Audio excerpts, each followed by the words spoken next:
All right, our first guest graduated from UCLA and hit the ground running, performing and studying at Groundling Theater and Playhouse West while working as a waiter. He'd eventually go on to appear in nearly 140 productions spanning every genre, as well as plenty of commercials, including the famous Got Milk campaign.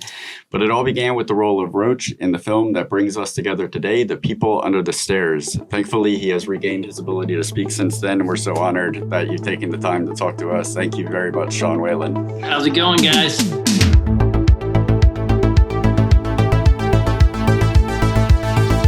Let's get right into it. You moved from one coast to the other to study at UCLA and pursue acting. Great choice. At what age was the interest in performing sparked? And was there anything in particular that inspired you to make that choice? I think it was in fifth grade. Well, when I was younger, I used to entertain my brothers and sisters in my kitchen so I could get out of doing dishes. So the more I kept them entertained, the more they didn't realize that I wasn't helping.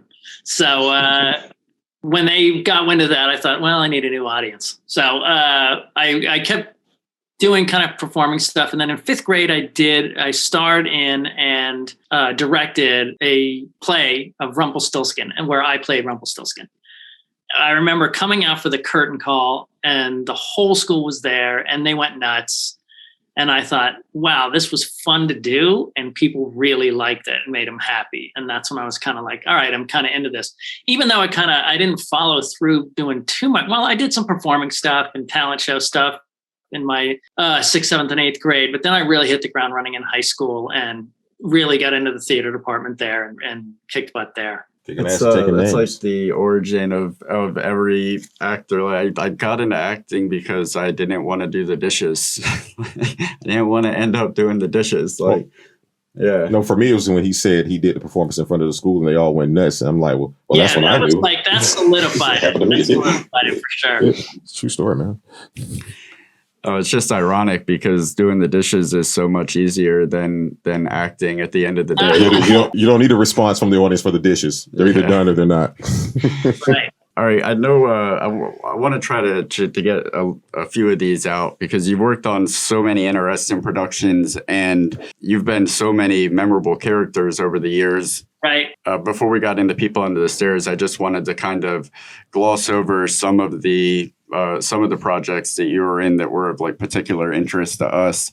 The first one was Jury Duty, a movie that stayed in my VCR for like 3 years straight. That was my just let it rewind, started over the night before, and it was my go to sleep film for like the longest time. Wow. You're out of order. But when you're tasked with playing a character like that, you played Carl Wayne Bishop. And you're supposed to be somebody that's perceived as like depraved and just bad, but you're in a comedy. It's on a backdrop of a comedy. So how do you approach a character like that without working against the energy of the film? Because it is a comedy, the whole thing is taken on a lighter level, right? So the character, even though I'm supposed to be depraved, was mainly about, my facial expressions, the look I was giving to Polly. I didn't go deep into depraved. You know what I mean? Yeah. I just wanted to keep it simple and keep it in the tone of, freaking him out, giving him facial expressions. I guess that's the easiest way. You have to know the movie you're in, Yeah. And if I would have gone deep and depraved, I would have been in the wrong movie. Do you know what I mean? Yeah. Yes. Now, speaking of knowing the movie you're in, also in 1995, you played Bone in Waterworld. And we've heard various stories about some issues alleged that have plagued the production, said primarily on water, as we know, and how extravagant the measures were taken to produce the film. What was the production like from your perspective? And is there anything you can tell us about that we may not know? All that stuff happened, I'm not around the part was a very small part on a jet ski. I went there in Hawaii. They taught me how to jet ski for 10 minutes. And then they said, well, we have you for 2 hours.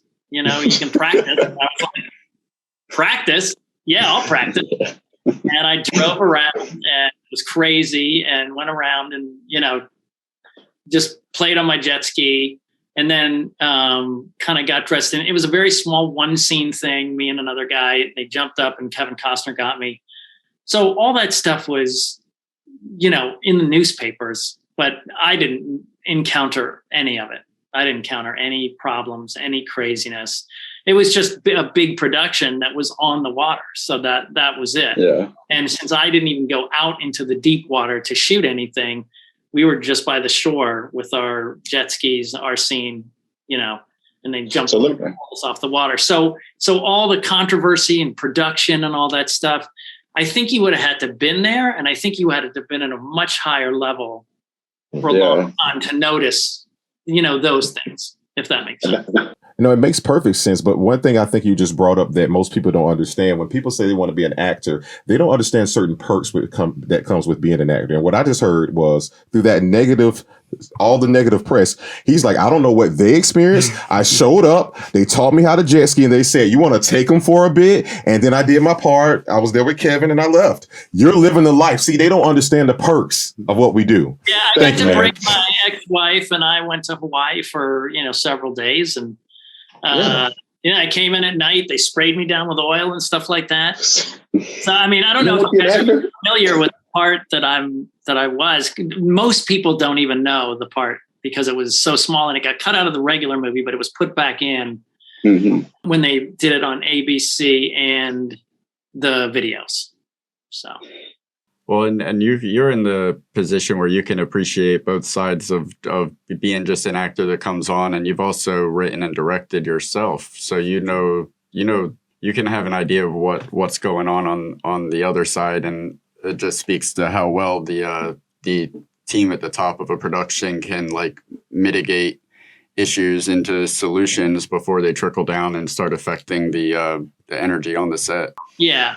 In 1996, you were in Twister. You were Alan Sanders, and it's crazy the people that you're in this van with. Two amazing actors no longer with us. There's Philip Seymour Hoffman and Bill Paxton, colossal talents. Yeah.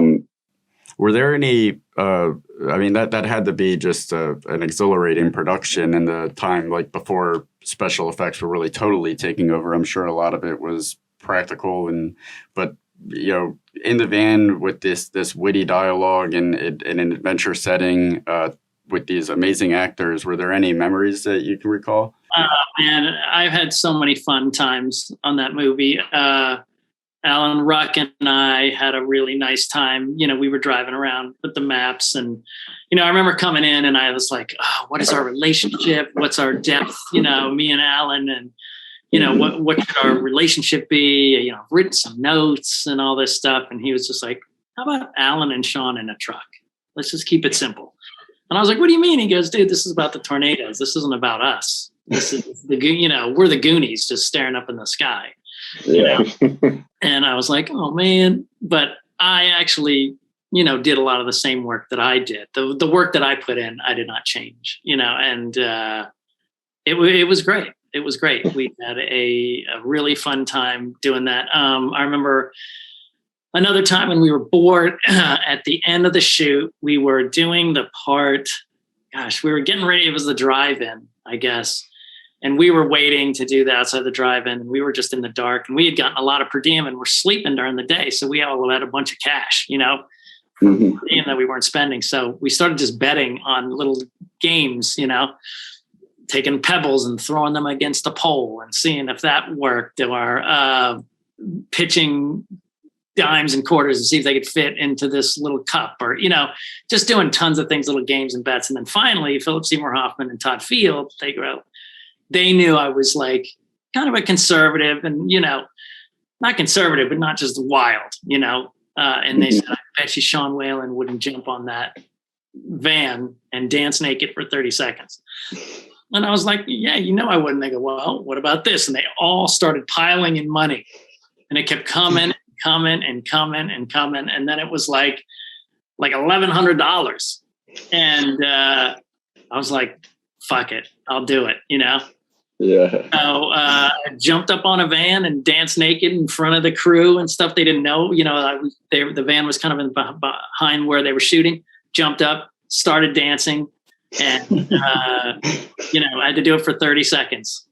And that had to be the longest 30 seconds. Oh, yeah.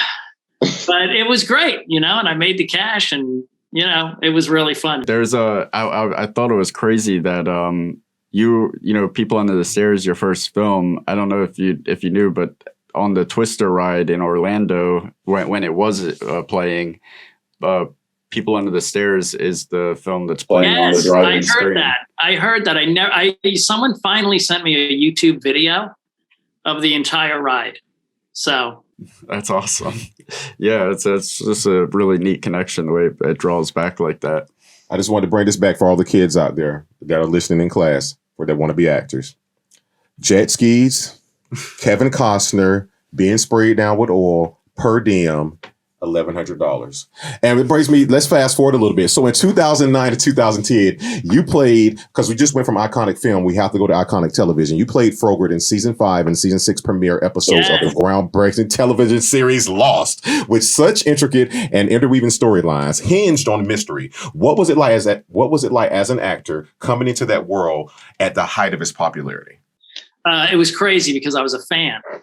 I was a fan and was watching the episode where they were all on this boat and then the island disappears. Jeremy Davies was in Twister, and he was playing one of the young doctor with the little black tie. I forget the name of his character, but they're in the boat watching the island disappears. And I remember that was the end of the season, and I thought, man, this is crazy. And then I got the phone call that I was going to be in it. And 6 weeks later, I'm in the boat. That's surreal. It was surreal because I knew Jeremy. We were talking, having a great time. And then when we got in that boat, I was like, he became that character. I was in the boat, and it's the first time I felt like I crawled into the TV. Yeah, especially that was crazy nuts. And then seeing the beach, and then just Josh Holloway and the whole cast was so cool. And I'm sure you went coming into it as a viewer. I'm sure you went into it with your own theories of what was going on and where it was leading to. Like, it was always so confusing. You know what I mean? I never knew. I definitely never knew what was going on. It was purgatory. No, it wasn't. Like, when it ended, people didn't understand it or they didn't like it. But most people didn't understand it. They go, I knew it was purgatory. That's not what it was. That's not what happened. It was very complicated, the ending, actually. They went for the emotional. They went for the emotional ending as opposed to the answering all the questions. Explanatory. They took a big risk in doing something so nuanced that relied on after such a big show to end it with something that trusted the audience. Oh, like Sopranos. Now, one thing I did want to bring up from what you just said here, like most people, they can act on a show that becomes popular, but you have brought a unique perspective. You were a fan of a show. And then, like a big fan of this, that to me, I liken that to me being able to play on The Office. But I want to ask you being a fan of Always Sunny in Philadelphia, what would it be like you as a writer for them to say, hey, come right on the show? Because I got a feeling we're going to be segueing into that. Tell me how that feels. Thank you. Yeah. So Sean, my favorite show of all time is Always Sunny in Philadelphia. And I would argue that it is the best show on television in the history of television. Okay. And they're only getting better every year.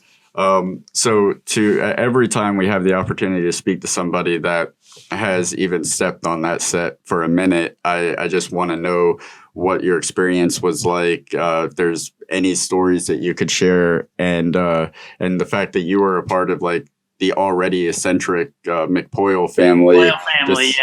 It's amazing. I was told that they liked me for the role. And that they were big fans. But then when I got there, they were like, yeah, it's because you look like Ryan. So they wanted to find someone who looked like him. But it was crazy because so many characters were there, it was just, it was crazy.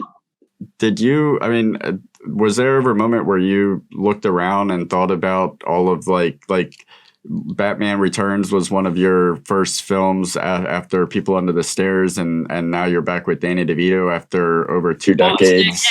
Again, that's a huge movie, and I never worked with Danny DeVito. You see what I mean? You guys are so close together on IMDb. Yeah. And then, you know, what people don't realize, you know, they got to look at the scenes that we're in, see who we're around, and then, you know, who we, you know, I never saw Michelle Pfeiffer. I never saw Michael Keaton, never saw Danny DeVito. I worked with Michael Goff, who was Alfred. You know what I mean? Yeah. I didn't see Christopher Walken, but do you know what I mean? Like, people don't understand that it's not a play. Right. Exactly. Yeah. And even somebody like myself or us, that we do understand the fact that there are schedules, and there's no reason for you know, two actors to ever see each other if their scenes are never go, or the location even isn't going to be the same. But even knowing that, it's still good. My mind still sometimes goes back to that old mentality of like, before you knew better, like, hey, we're making a picture, kids, and everybody just hangs out in the studio for 3 weeks, 4 weeks, or whatever. To address that, though, I did see Danny DeVito, and we actually did talk. I have a picture with him, and we were talking about Batman Returns. And I said, I was the paper boy. And then he told me some great, crazy story about him being pecked at by the penguins or something. They were like, they're safe. And he's like, you sure? And they're like, yeah. And then they all started pecking him. And he was like, what the hell's going on? He told me a great story. But what was really cool was seeing the three guys work together, Glenn and Rob and Charlie. The way they would collaborate was so cool.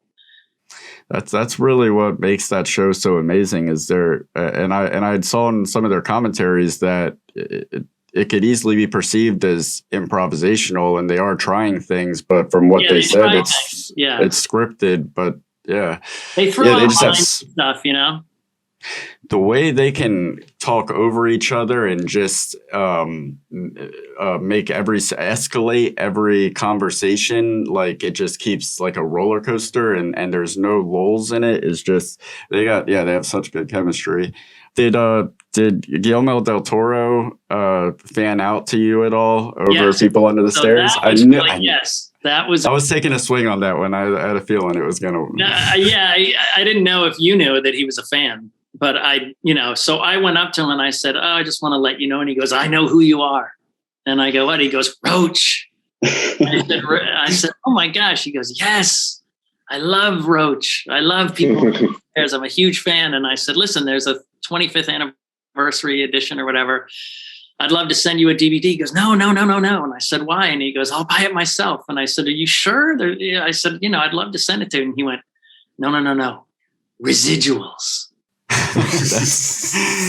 I could see it,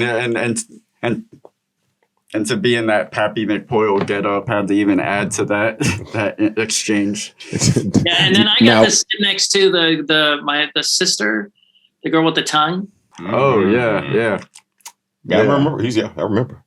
I forget her name as well, but she was so cool. We just had a great time. She's English. Oh, really? Yeah. I know that her character does what she looks like in real life absolutely zero justice, which is another great thing about that show. As while most television is making people prettier, they're like making it a point to just be as unattractive as possible. Exactly. Now, we did read that you've appeared in every genre of film with the exception of Westerns, but in 2019, you starred in Rob Zombie's 3 From Hell, and we think that counts as a Western loosely. No, hold on now. There's a flip side of that coin. There's a flip side of that coin. Now, you actually worked with Zombie. Okay, now, you actually worked with Zombie 10 years prior on the sequel of his Halloween films. Now, he manages to create studio productions that retain an unpolished rawness to them, and you've worked with so many great directors. We're curious, how did you compare Zombie's approach to other filmmakers, and do you really think that this was a Western film? Well, we know that. I do not think it was a Western film. I think it was a, exploitation movie and a road trip type movie. Western, I mean like full on, like, period. This town ain't big enough for the two of us. Yeah, exactly. Unforgiven, that kind of thing, right? High noon. Yeah. No, Rob reminded me a lot of Wes. I know we're going to talk about Wes, but very mellow, very sweet, very well educated film person. He knew all about all types of movies, and he's just so mellow, so chill. It was great. He's so great to work with. It seems like most artists that have the other side of their story is screaming on a stage that something about getting those getting that aggression out makes them on off the stage some of the most chill and well balanced people. Yeah, very much. He was very, very relaxed. And when we did 3 from Hell, actually, I kind of had an approach to the character that he wasn't really expecting. I did one scene with him and one scene with him and Sherry, with me and Sherry, sorry.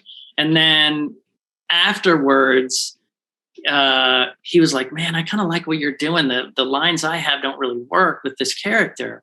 So let's work on something. So he, Sherry, and I went and worked on a scene. We kind of wrote that whole second half. I don't know if you guys saw it. Did you guys see 3 from Hell?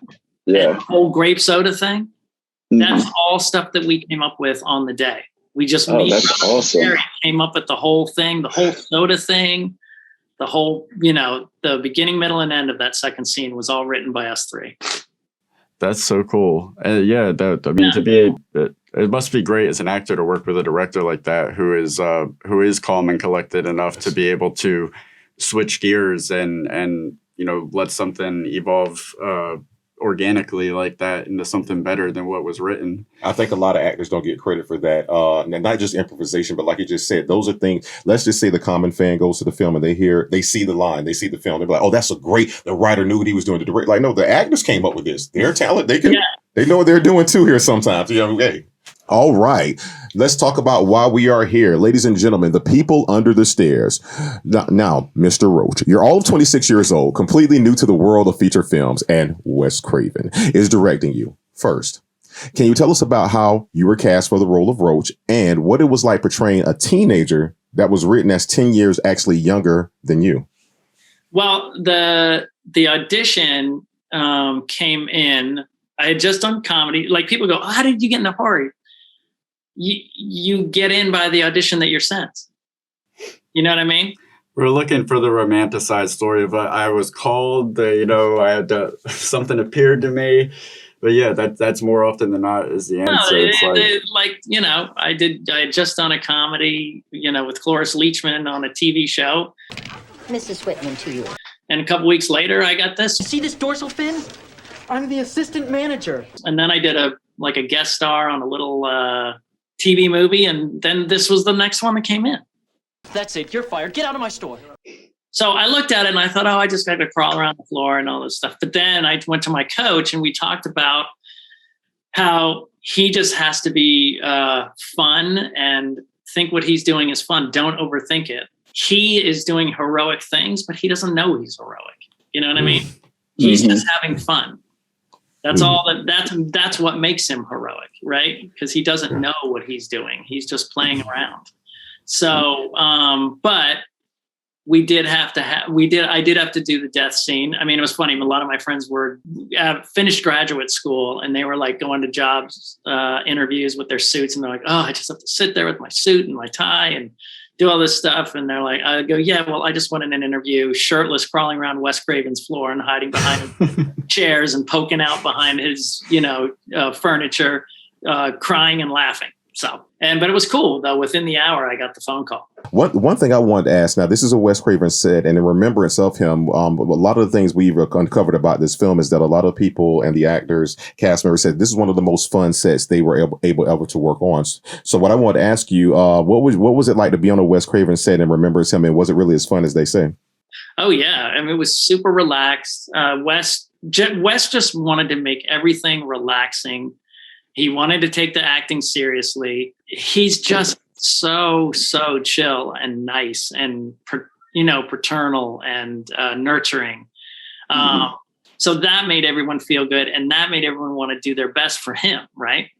So yeah, I had a good time. Now, I worked with Jan a little bit. I worked with Brandon a lot. Never worked with Kelly. Me and AJ Langer and Brandon, would hang out, and they were like kids, but we had fun talking and stuff like that. And you get more childlike when you're hanging around an 11-year-old kid, right? Yeah. So me and Brandon did that, but yeah, it was really, really fun. And I didn't get to, so in terms of fun with other adults and stuff like that, I didn't get to do that, but the makeup guys were really fun. The makeup lady was really fun. Greg Nicotero, it was a blast. It was a blast to be able to have such safety. My favorite story is, so I had a prosthetic tongue, did my famous scene where I show the tongue, and Yes. I put it in and I did the shot, right? And then right after that, they did a shot where they burst in and they shoot, he shoots me as I dive into the wall, right? Mm-hmm. Well, he actually had a big, explosion gun, a sound, it was a big gun. And he came in, bust in, and they did it in real time. So he bust in, I dove through the thing. They had a long, boom. And when it ended, I was like, oh man, Wes, I dove in there really quick. It must've gone really well. And he said, let's look at this. And so he brought me over. I was looking at the thing and you heard me go, oh shit. And then I dove, and then the explosion went off. And he goes, you can't do that. You can't talk. And I was like, oh man, I didn't even know I did it. I didn't even. So what I decided was to take that prosthetic tongue, put it in my mouth, and then I just talked the way I wanted to talk the rest of the movie. And that's never understand me because of that. That the prosthetic tongue there, that part was one of my, like, more so than any other moment in the movie, that moment like made me shriek back, like, oh man, that there was just unsettling to see with that reveal when you open your mouth. How was that, like, what was that process like, having that that tongue in? Like, what do you remember what was used or how that effect was created, especially for that reveal shot? I just remember, I mean, I think I did stick my tongue into some I forget what it was, like a gooey, mold thing. And then I pulled it out, and then they created it. They just, Greg Nicotero, they created, it was like it was like, I don't know the material, but I just slipped it on, Did it get uncomfortable or like? No, I mean, it made it easier for me. I got used to it. It was just like putting on, the fingers and the makeup. It was just part of Roach, Yeah. I mean, it looked great. How does it feel to be such an integral part of a film that is still so crucial and talked about and cult followed 3 decades later? Yeah, it's funny because I just met a guy that works in horror. He works in Kevin Williamson's production, and he had never heard of it. So it's interesting. It's really a cult in that way. You know what I mean? Yeah.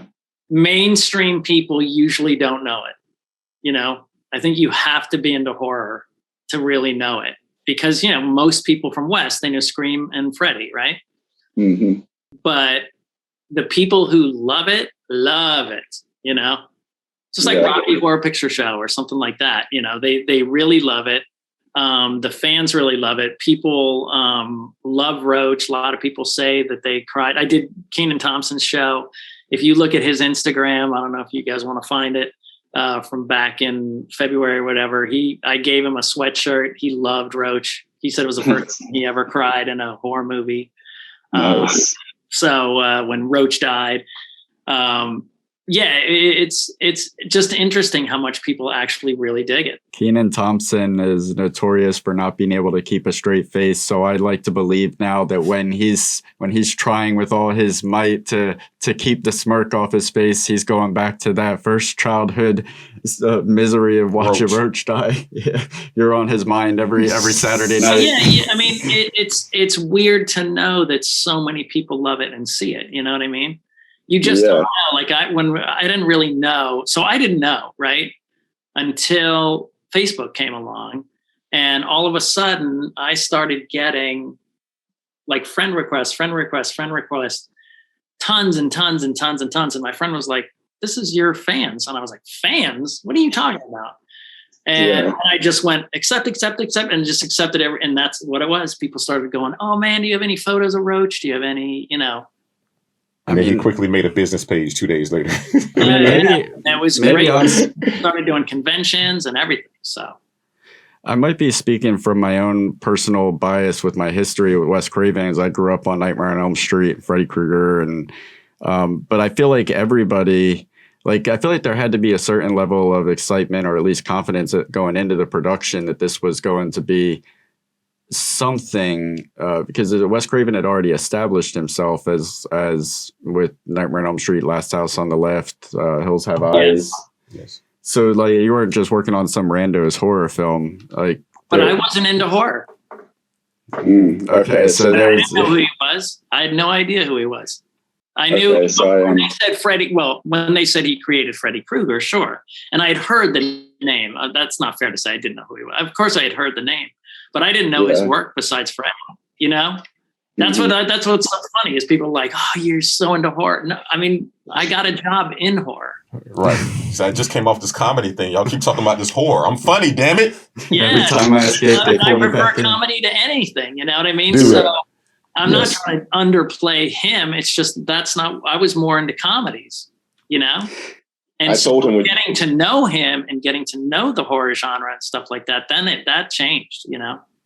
It's crazy when he reminded me that I didn't you did such a good job and I didn't know it was you, but we do this thing called connections on our show. So I was telling him, like, wait a minute, he's famous for Roach and he's also famous for the milk commercial where he doesn't speak. You might be the most famous non-speaking actor in the world. That's what people thought for a while. A lot of people thought that for a while. So Beneath Us All, Scream Bloody Murder are two that you definitely confirmed to look out for. What about the Beneath Us All is one of the favorite roles I've ever done. I worked really hard on it. It's a lead role. Jan's in it. Nice. It's a very dark character. Do you guys share share any scenes in the film, or A little bit. Don't want to Okay, spoil cool. it, but not a lot. in the span of your career, all the characters you played, is there a particular project or character that you feel like didn't get the attention that it deserved, that you want more people to know about? Gosh. I did a really cool, creepy character in a movie called Street Level. It was a serial killer guy. That movie didn't get a lot of attention, but that was a really cool. I worked hard on that part, and it was really creepy. Nice. I'll definitely check that out. Yeah. Yeah, that's a shame. Like the way it doesn't always. Yeah, sometimes it doesn't line up, right? Yeah, and some of the best performances go underrated. Very true. Like, Street Level. When did that come out? I think like 4 or 5 years ago. I think you can find it on Netflix. Yeah. All right, awesome. There's one movie you're locked in a room for 1 year. What movie would you take if you can only watch it for 1 year locked in a room? Good Lord. That's so hard. I mean, it would definitely be a comedy. Gosh. I mean, do people have an easy time with this question? No. Thank you. Because they don't know whether to be hippie, cliche. They don't know whether to be dark. I'm going to say, something that I enjoy, but I mean, there's hardly any, because I love all types of movies. That's the problem. I love all genres, all types of movies, all decades, all different types. I mean, it would have to be something light and enjoyable, like Monty Python and the Holy Grail, Spinal Tap, or, something like that, or Princess Bride, something fun. Princess Bride, that's... I'm Life Aquatic with Steve Zissou, or pretty much anything Wes Anderson I could watch on a daily basis and put my mind in a different place. I don't think I could watch anything on a daily basis. That's our different generation. That is, because my wife is your guys' generation, and she's younger than me, and she just said she just loves these movies, and I go, why? And she goes, because we get them for $1 at the Walmart bin, and then watch them over and over and over again.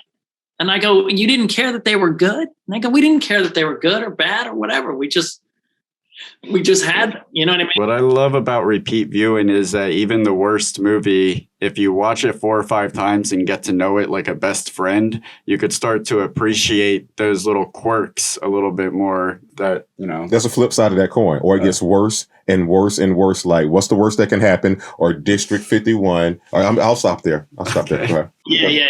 Yeah. I saw that you taught comedy, and we asked our guests, whatever field they're in, acting or part of the crew, if they could offer advice to aspiring filmmakers in that field. I'm assuming you are extremely well versed in comedy. You're definitely experienced. Wondering if you had any advice for people that were getting into that, actors specifically getting into that genre.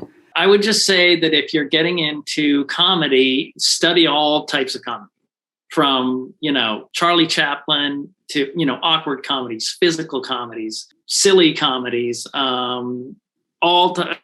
intellectual comedies, fast-paced comedies, all types, awkward comedies like The Office. You know what I mean? Like, there's so many different types of comedies. Doing The Office is going to be a lot different than doing Veep, So you got to know the difference. You got to know single camera, you got to know multi-camera, you got to know, all the different types, and study it all. Listen, I want to tell you, thank you, man. You didn't have to reach out, and you did this you opened up your schedule for us, and we really appreciate it because it's people like you we grew up on, and you're still in the industry, and we wish you nothing but the best, man. Seriously.